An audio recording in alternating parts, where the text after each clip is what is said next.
Hey guys, so today I have another spoiler-free book review, and this one is for A Girl Made of Air by Nydia Hetherington. This is a book that I got off of NetGalley. I hadn't heard anyone really talk about it. I literally requested it because it looked like a pretty cover and it was set in a circus. And that is all I needed to know to make me want to request it. And I'm super glad that I did, because while I haven't heard anyone else talk about this book, I think it really needs to be talked about. This book is set, like I said, in a circus. This is post-World War II. So pretty much right after World War II is when this book starts taking place, and then we do have flashbacks to World War II. This is much more of a historical fiction than a fantasy. The fantastical elements are super, super minor. And honestly, it can be argued that there are no fantastical elements of this book, save for one character that may or may not be descendant from some spirit of an island and have maybe magical hair that we don't know what it does. So, you'll be the judge. Is it historical fiction? Is it slight fantasy? Maybe, maybe not.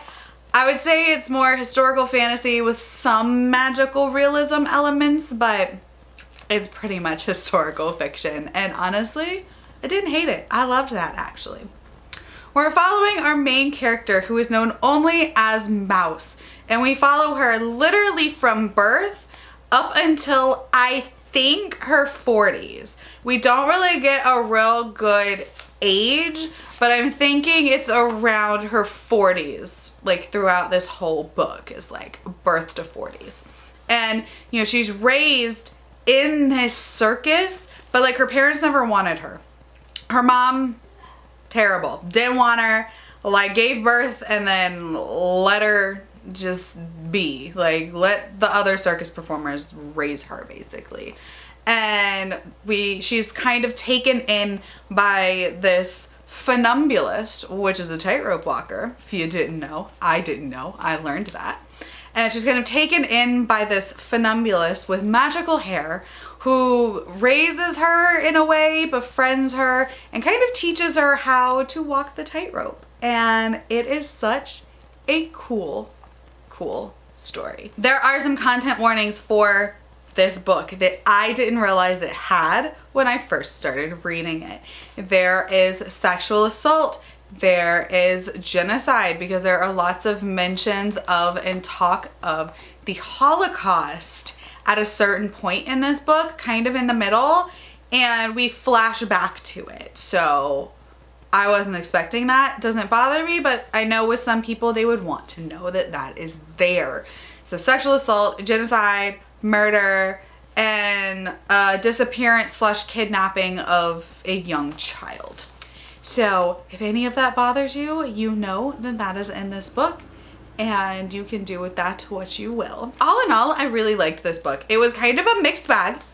There were some cons, there were some things that I was like, but all in all, I absolutely loved it. And I would like to see more people read it and review it and talk about it, because it's very reminiscent to me of the Starless Sea and of the Night Circus, and just that lyrical, whimsical writing and feeling really, really plays into that. So I think if you're a fan of like the Starless Sea, if you're a fan of Erin Morgenstern, lyrical writing, I think this might be one for you. If that's not your jam, then this might not be one for you to pick up. Me though, for me, I really liked it. So like I said, for some of our pros, we are following Mouse, and I wish we knew her name, but Mouse is just her whole nickname. That's her whole being is Mouse. So for my pros, of course, it's gonna be the lyrical, beautiful writing. I absolutely love it. It was written so well. You can feel the emotions of the characters. You can smell the circus. Like, it's so well written, and it's very lyrical, and it's very pretty. Like, it's very reminiscent of the Night Circus, and I really, really enjoyed it. I liked the writing style, and I just thought it was really cool and really well done. This is also written memoir style, which is kind of one of my cons that I'll get to, but I didn't know it was written memoir style, but it is. So that means we're just in Mouse's head. And that's the only perspective we get. So we kind of are like, is some of this real? Is it not? Like, is she believable? Is she not? Like, it's her telling her story from her point of view all these years later. And I really, really liked it because there's moments of, like, I guess fourth wall breaking where she's literally talking to someone. She's literally writing down her life story for a reporter. So she's talking to that reporter and she's like, oh, and I remember this and this. So there's those elements to it, and there's elements of like where it gets rambly and where she like loses her train of thought and where she goes off track. And honestly, it was a little jarring at first, but it ended up making it into my prose section because I really ended up liking how it told the story. It has also got these stories within the story. So Serendipity Wilson, the girl with the magic hair that befriends Mouse and kind of takes care of her when she's a child, tells her these stories. And these stories are like kind of chapters unto themselves. And they are beautiful, like really meaningful stories within the greater story. And I just love how it works together, like how her stories work with the greater overarching plot. So I really appreciated that. That's something that also is in like The Starless Sea, where it's a story within a story, also within like 10,000 Doors of January. That's really similar. So this book is just right up my alley with the whole story and a story thing. And it also made me cry. So we know that's a pro for me. If it can hit me in those feels, it will make me shoot that rating right on up. It got much darker and sadder than I expected. And I just felt for this character. And then you end up feeling for some of the side characters and just all the emotions, and you're like, oh my God, what is going on? And I really, really just loved it. And there were moments where it made me sad, and there was moments where it made me happy, and I just really thought that was well done. So some of my cons about this book, I already mentioned the one where I didn't know it was written memoir style, and that ended up being kind of jarring. Like, I wasn't sure how to take that at first. I kind of moved it up to a pro, but still, I think going in knowing that it is written memoir style prepares you for it, and you're like, okay, so I knew this is what I was getting, because like I didn't know what I was getting. I ended up loving it, but I didn't know what I was getting. And like I said, there's moments where it's kind of rambly and it's fourth wall breaking, and where you know she is talking to someone. You know from the jump that this is our main character Mouse recounting her story based on her memories to a reporter. And she's just writing it down in her room, and she'll talk about, you know, I had a dream last night where da da da da da, and it kind of pulls you out, but I think it really gets you inside Mouse's head, which I absolutely love. So that's kind of my con. That's kind of a pro. So I did find some of the plot elements pretty predictable.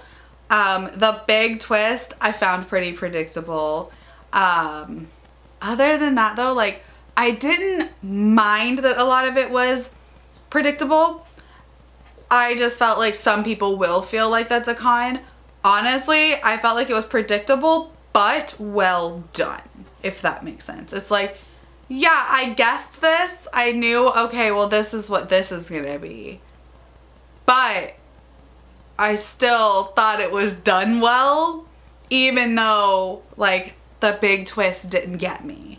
And I don't know, that doesn't really bother me. I guess things a lot though. I think it's because I read a lot and watch a lot or whatever, but maybe that's it. It doesn't bother me, but it was kind of predictable in places, so take that as you will.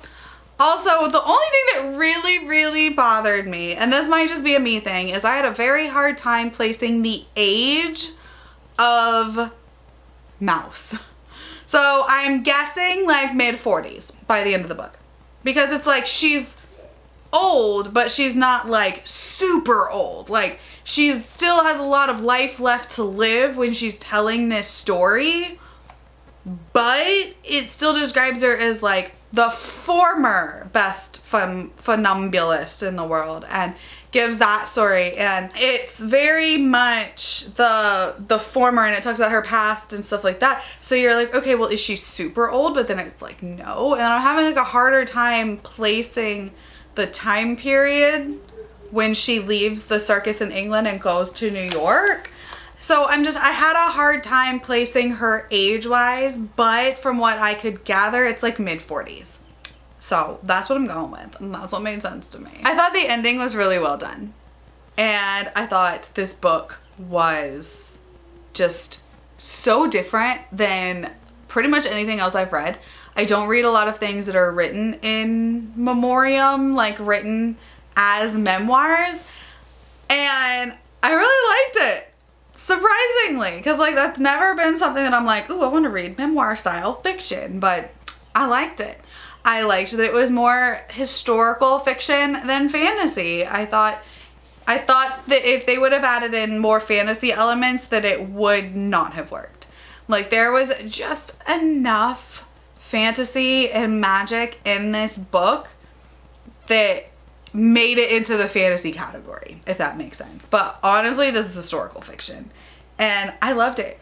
I thought this was a really cool book. I think more people should read it, and I'd love to see more people discuss it, especially people that liked The Starless Sea, people that liked, you know, Eric Morgenstern's writing or 10,000 Doors of January. I really want to see that discussion. Like, what do you think? Like, read this and then tell me what you think, because I thought this book was super well done, and I'd love to see more people actually looking into it. All right, so that was my spoiler-free review of A Girl Made of Air. Let me know if you want to pick this up, if you have picked this up, or if you are now planning to pick this one up. Thank you for hanging out with me. My name's Jessie, and I will see you next time. Bye.